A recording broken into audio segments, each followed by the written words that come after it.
अस्सलाम वालेकुम रहमतुल्लाहि व बरकातुहू। आप देख रहे हैं मेरा फेसबुक और यूट्यूब चैनल और मैं हूं गुलाम नबी मदनी। आज 6 दिसंबर 2022 है और आज दिन है मंगल का। पाकिस्तान के सियासी मंजरनामे से कुछ ताज़ा तरीन खबरें हैं वो आपके सामने रखने जा रहे हैं। नाज़रीन किराम, इमरान खान का घेरा तंग किया जा रहा है। इमरान खान को गिरफ्तार करने और नाअहल करने का मंसूबा शुरू हो चुका है। अगरचे ये मंसूबा बहुत पहले से जारी था, लेकिन इस वक्त इस मंसूबे में तेज़ी आ चुकी है। चुनांचे नाज़रीन किराम, रिपोर्ट्स आ रही हैं कि अब इसी महीने इमरान खान को नाअहल किया जाएगा और फिर नाअहल करने के साथ साथ इमरान खान को बाकायदा जो पार्टी सदारत है उससे भी हटाया जाएगा। इलेक्शन कमीशन को इस्तेमाल किया जा रहा है और इलेक्शन कमीशन की जानिब से इमरान खान को इस हवाले से नोटिस वगैरह भी जारी करवा दिए गए हैं। रिपोर्ट्स में बताया जा रहा है कि जिस तरह से नवाज शरीफ को पार्टी सदारत से हटाया गया, बिल्कुल इसी तरह से इमरान खान के साथ किया जाएगा ताकि लेवल प्लेइंग फील्ड हो जाए, जो कि नवाज शरीफ की एक मंशा है और जो कि नवाज शरीफ ने ये एक शर्त रख रखी है कि मैं पाकिस्तान तब आऊँगा जब इमरान खान को नाअहल किया जाएगा, इमरान खान को जेल में डाला जाएगा, इमरान खान को गिरफ्तार किया जाएगा और उसकी पार्टी से उसको हटाया जाएगा। जैसा जैसा सलूक मेरे साथ हुआ है वैसा वैसा सलूक इमरान खान के साथ भी किया जाए। ये नवाज शरीफ की आरजू है और ये नवाज शरीफ की शर्त भी है पाकिस्तान वापसी के लिए अपने छोटे भाई से और अपने इत्तिहादियों से। चुनांचे ऐसा ही हो रहा है। अब सवाल ये है कि क्या इमरान खान को गिरफ्तार किया जा सकता है, क्या इमरान खान को पार्टी सदारत से हटाया जा सकता है। नाज़रीन किराम, पाकिस्तान के जितने भी आईनी कानूनी माहिरीन हैं उन सब का इस बात पर इत्तिफाक है कि इलेक्शन कमीशन अपनी हुदूद से तजावुज़ कर रहा है। इलेक्शन कमीशन के पास कतन ये इख्तियार नहीं है कि इमरान खान को नाअहल करे या इमरान खान को पार्टी की सदारत से हटाए। लेकिन बहरहाल जिस तरह से इलेक्शन कमीशन ने इससे पहले गैर आइनी काम किए हैं, चाहे वो ममनुआ फंडिंग का मामला हो, चाहे वो इमरान खान के खिलाफ PDM के हक में मुख्तलिफ तरह के केसेस का फैसला हो, इन सब चीज़ों से ये बात साबित हुई है कि इलेक्शन कमीशन भी पाकिस्तान के उन तमाम इदारों की तरह गैर आइनी गैर कानूनी काम कर रहा है और आइंदा भी कर सकता है, क्योंकि उसे घर की लोंडी बना रखा है शरीफ ख़ानदान ने। तो एक तो ये मंसूबा इस वक्त सामने आ रहा है कि इमरान खान का घेरा तंग हो रहा है और इमरान खान को नाअहल और गिरफ्तार करने के जो मंसूबे हैं उस पर काम तेज़ हो गया है। जहाँ तक गिरफ्तारी का मामला है, इतना आसान नहीं है इमरान खान को गिरफ्तार करना। अगर होता तो बहुत पहले से ये इमरान खान को गिरफ्तार कर चुके होते, लेकिन इनकी औकात भी नहीं है और इनके बस में भी नहीं है और अवाम ये काम करने भी नहीं देगी। दूसरी तरफ नाज़रीन किराम, जो पंजाब के अंदर वजारत आला है, जो परवेज़ इलाही वज़ीर हैं, उनके साथ पसे पर्दा PDM की डीलों की बाज़गश्त सुनाई दी जा रही है। इससे पहले जो परवेज़ इलाही का और उनके बेटे का जो खेल है वो भी खुलकर सामने आया और उन्होंने खुलकर कहा कि हमें जनरल बाजवा ने कहा था कि इमरान खान का साथ दो। फिर चौधरी परवेज़ इलाही ने मुख्तलिफ इंटरव्यूज़ दिए, उनके अंदर उन्होंने तासुर दिया कि इमरान खान जो जनरल बाजवा के नाम लेकर मुख्तलिफ तरह की चीज़ें बता रहे हैं वो दुरुस्त नहीं हैं। यानी इमरान खान के बयानिए को काउंटर करने की कोशिश की गई। वो जो साइफर वाला इशू है उस इशू को आज भी मुख्तलिफ तरीक़ों से जो पसे पर्दा किरदार हैं वो उसे धुंधलाने की कोशिश कर रहे हैं और इमरान खान के बयानिए को और इमरान खान को झूठा साबित करने की कोशिश की जा रही है। उसके लिए चौधरी परवेज़ इलाही और इसी तरह से उनके बेटे भी अपना हिस्सा डाल रहे हैं। अब ताज़ा तरीन रिपोर्ट ये सामने आ रही है कि नवाज शरीफ की मौलाना फजल रहमान से, आसफ जरदारी से फ़ोन पर बातचीत हुई है और पंजाब के हवाले से अहम चीज़ों पर मुशावरत हुई है। अगरचे मीडिया ये रिपोर्ट कर रहा है और कुछ ज़राए ये दावा कर रहे हैं कि नवाज शरीफ ने कहा है कि पंजाब के अंदर फ़िलहाल कुछ ना किया जाए, ना तो गवर्नर राज लगाया जाए, ना ही चौधरी परवेज़ इलाही के ख़िलाफ़ एतमाद के वोट को कॉल किया जाए और ना ही इमरान खान की और चौधरी परवेज़ इलाही की हुकूमत गिराने के लिए अदम एतमाद या लोटे बनाए जाएँ। ये नाज़रीन किराम मीडिया रिपोर्ट कर रहा है, लेकिन सच्चाई ये नहीं है। सच्चाई ये है कि नवाज शरीफ चाहते हैं कि वो नया साल पाकिस्तान में आकर गुजारें, नए साल की इब्तिदा पाकिस्तान से करें और इस वक्त वो पूरा जोर लगा रहे हैं कि किसी तरह से वो वापस आ जाएं। लेकिन जाहिर सी बात है उनके वापस आने के लिए एक बड़ी जो रुकावट है वो पंजाब की हुकूमत भी है।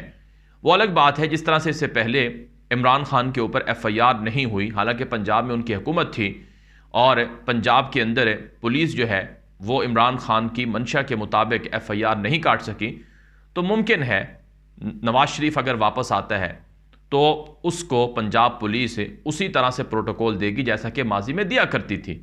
और जिस तरह से परवेज़ इलाही के हवाले से बातें सामने आ रही हैं, तो जाहिर है उसी तरह की चीज़ें होंगी जिस तरह से नवाज शरीफ चाहते हैं। लेकिन बहरहाल नवाज शरीफ ने एक शर्त ये रखी हुई है कि पंजाब के अंदर अब उनकी हुकूमत जाए।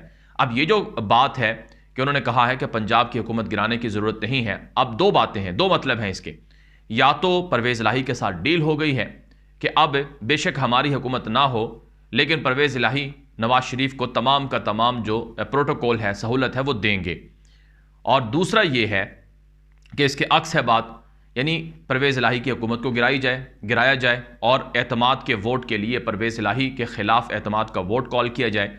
और ज़ाहिरन लगता यही है क्योंकि आसिफ ज़रदारी की चौधरी शुजात हुसैन से मुलाकातें हो रही हैं और उन मुलाकातों के अंदर यह तय हो रहा है कि कैसे काफ लीग के लोग इमरान खान का साथ छोड़कर वो PDM का साथ देंगे।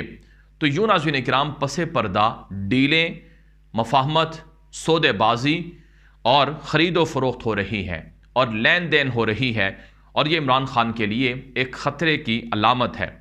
लेकिन बहरहाल इमरान खान लड़ना जानते हैं, इससे पहले वो मुश्किलात का सामना करके लड़ाई करते रहे। अगर इमरान खान की जगह कोई और होता तो कब का पाकिस्तान छोड़कर भाग चुका होता। अगर इमरान खान की जगह कोई और होता तो कब का उसकी पार्टी टूट फूट का शिकार हो चुकी होती। जितना जुल्म इमरान खान के साथ किया गया है, उतना जुल्म पाकिस्तान की सियासी तारीख़ में किसी के साथ नहीं किया गया। या तो वो जुल्म किया गया था भुट्टो के साथ या फिर इमरान खान के साथ किया गया है। इस वक्त नाज़रीन इकराम, इमरान खान ने एक और नई मुहिम चलाने का ऐलान कर दिया है। इमरान खान की जानिब से कहा गया है कि अब पूरे मुल्क के अंदर आवाम को एक मरतबा फिर मोबिलाइज़ किया जाएगा। और इस हवाले से तफसीलात आ रही हैं कि इमरान खान ने जो अहम तरीन इजलास है उसके अंदर यह फ़ैसला किया है कि मुल्क की मुआशी सूरत हाल जो मुसलसल ख़राब है, इस पर आवाम को इकट्ठा किया जाएगा और रैलियाँ निकाली जाएंगी और अराकीन असम्बली को अपने अपने हलकों में लोगों को मोबिलाइज़ करने की हिदायत की गई है। और इस हवाले से बताया जा रहा है कि पूरे मुल्क के अंदर रैलियाँ, एहतिजाज, जलसे और इसके अलावा जो अवामी मुहिम है उसको तेज़ किया जाएगा। और जल्द इमरान खान सिंध का भी दौरा करेंगे और ज़रदारी माफिया के ख़िलाफ़ सिंध से एक फ़ैसला कुन जो तहरीक है वो शुरू करेंगे। ये इमरान खान की एक नई जंग है जो इमरान खान की जानिब से शुरू की गई है और शुरू करने का ऐलान किया गया है। साथ नाज़रीन इकराम, एक और जो रिपोर्ट सामने आ रही है वो कश्मीर के अंदर, आज़ाद कश्मीर में गुज़श्ता रोज़ शहबाज शरीफ वहाँ पर गए और वहाँ पर जो आज़ाद कश्मीर के वज़ीर आज़म हैं जो कि सरदार तनवीर इलियास हैं, जो इमरान खान की जमात के हैं, उनके साथ शहबाज शरीफ ने फड्डा किया है। शहबाज शरीफ को आज़ाद कश्मीर के वज़ीर आज़म ने शहबाज शरीफ की मौजूदगी में कहा कि मैं कुछ देर बात करना चाहता हूँ और कश्मीर के हवाले से कुछ इश्यूज़ हैं जो कौम के सामने और मीडिया के सामने लाना चाहता हूँ। शहबाज शरीफ ने उनको बात करने की इजाज़त नहीं दी, यहाँ तक कि उनकी आवाज़ में भी सख्ती आई और बदतमीज़ी की गई आज़ाद कश्मीर के वज़ीर आज़म के साथ, जिस पर आज़ाद कश्मीर के वज़ीर आज़म ने सख्त रद्द-ए-अमल दिया। और आज नाज़रीन किराम, जो आज़ाद कश्मीर के वज़ीर आज़म सरदार तनवीर इलियास का सेंटोरस माल है इस्लामाबाद में, उसे इम्पोर्टेड सरकार ने सील कर दिया। शहबाज शरीफ के हवाले से जो उनके साथ काम करने वाले अफसरान हैं ब्यूरोक्रेसी से और बाकी इदारों से, वो ये बात मुत्तफ़िका तौर पर बताते हैं कि ये बड़ा मुतकब्बिर किस्म का शख्स है, बड़ी रौनत है इसके अंदर, और ये अपने आप को हिटलर से भी बड़ा जाबिर समझता है। बताया जाता है कि जब यह पंजाब का वज़ीर आला था तो ये अपने मातहत अफसरान को कुर्सी तक उनसे छीन लेता था। हालांकि कुर्सियां मौजूद होती थीं, लेकिन ये उन अफसरान को कुर्सी पर बैठकर बात करने की इजाज़त नहीं देता था। इस कदर तकब्बुर और रौनत है इस शख्स के अंदर, जो कल आज़ाद कश्मीर के वज़ीर आज़म के ख़िलाफ़ देखी गई और आज जिस तरह से सेंटोरस माल को सील करके कहा गया। इमरान खान ने भी इस पर ट्वीट किया है और कहा है कि सेंटोरस माल को PDM माफिया ने सील कर दिया है।